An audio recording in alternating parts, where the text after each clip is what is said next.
দোষিত হয় সবে জানে, তাত আর কি বেলেগ ক'বলগীয়া আছে।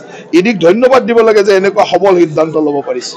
বিকাশৰ ৰাজনীতিৰ কথা কৈছো আৰু ভাৰতবৰ্ষত মোদী ডাঙৰীয়াৰ নেতৃত্বত অসমত মুখ্যমন্ত্ৰী হিমন্ত বিশ্ব শৰ্মা ডাঙৰীয়াৰ নেতৃত্বত যি ধৰণৰ বিকাশ হৈছে, সেই বিকাশত ধৰ্ম বৰ্ণ সম্প্ৰদায়ৰ কথা আহিবই নোৱাৰে। বিকাশ সকলোৰে কাৰণে, উন্নয়ন সকলোৰে কাৰণে, বিকশিত ভাৰত সকলোৰে কাৰণে, বিকশিত অসম সকলোৰে কাৰণে। গতিকে তাত আৰু ধৰ্ম সম্প্ৰদায়ৰ কথা ক'ত আহিব? সেইকাৰণে হিলদল ভাঙি ভাৰতীয় জনতা পাৰ্টিত লোক যোগদান কৰিছে আৰু আজি দেখিছে যে 50 বছৰতকৈ বেছি দিন কংগ্ৰেছক সেৱা কৰা মানুহ কংগ্ৰেছৰ প্ৰতি মানে এনেকুৱা বিষদগাৰ কৰিছে যে সেই দলটো কৰাৰ কোনো কাৰণতে কৰিব নোৱাৰি। তেনেকুৱা বিষদগাৰেৰে আজি আহি আমাৰ দলত যোগদান কৰিছে।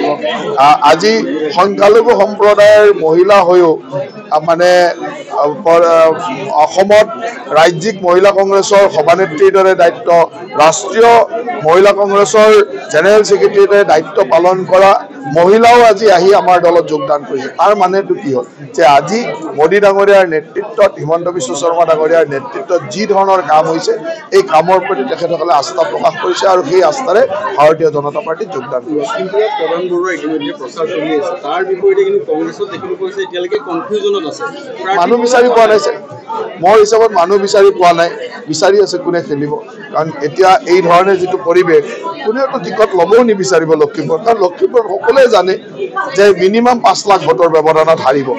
5 লাখত হাৰিবৰ কাৰণে কোনে টিকট ল'ব যাব? টিকট ল'বলৈ মানুহ নাই চাগে। কংগ্ৰেছৰ পৰা ইতিমধ্যে গৰিষ্ঠ সংখ্যক লোক আহি বিজেপিত যোগদান কৰিছে, কিন্তু ভূপেন বৰাই কৈছে যে একো দলৰ একো ক্ষতি নহয়।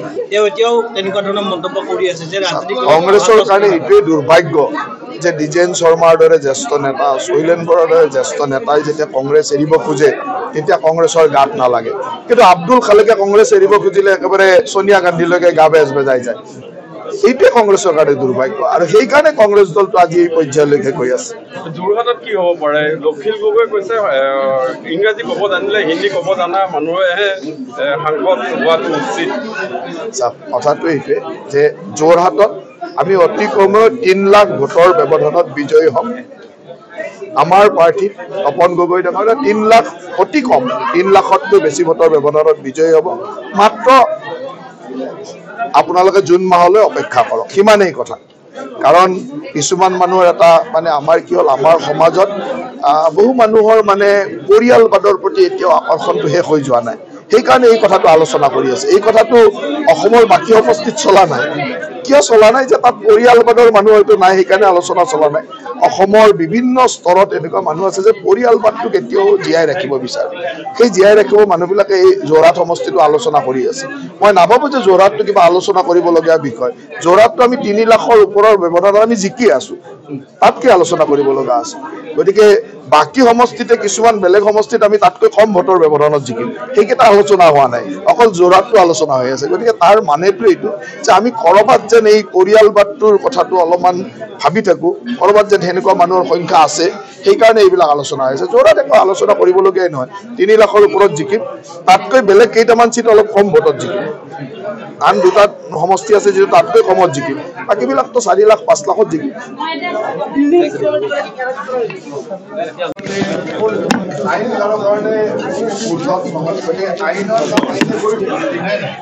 আইনৰ কাম কৰাত আমি সকলোৱে আইনক সহায় কৰিব লাগে আৰু তাক সমালোচনা কৰিব নালাগে। তাক ধনাত্মক দৃষ্টিৰে চাব লাগে যে ভাৰতবৰ্ষৰ আইনী ব্যৱস্থাটো, স্বতন্ত্ৰ ব্যৱস্থাসমূহ ইমানেই সবল যে এই ধৰণৰ কামো কৰিব পাৰে।